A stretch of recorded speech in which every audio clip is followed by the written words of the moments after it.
Because this morning we got news, very troubling news actually, about an attack on Paul Pelosi. That's the husband of the Speaker of the House, and his home in San Francisco. The Speaker was in Washington, so she was not involved. We want to know the latest on what we know about Paul Pelosi's condition. And for that, we turn to Washington correspondent Joe Mathieu. He is host of Sound On weekdays on Bloomberg Radio. So what do we know? What's the latest, Joe?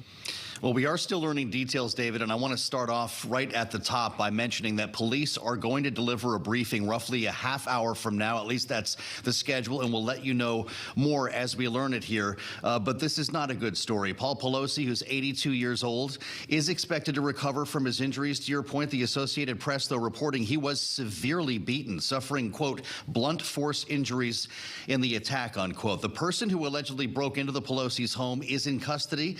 The Speaker, to your point, was with her security detail here in Washington, leading many to wonder what would have happened, how this might have transpired if she had been at home. On a personal level, it's been a tough year for Paul Pelosi, David, accused in the media of insider trading, arrested and sentenced for DUI, and now this.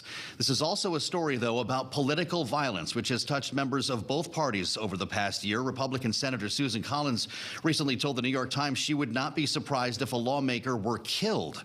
It's also a story, though, about crime, David. It's become a huge issue on the campaign trail, as we have discussed, one that Republicans have capitalized on despite the hug-a-thug narrative surrounding Democrats in cities like San Francisco, where this happened, Chicago, Philadelphia.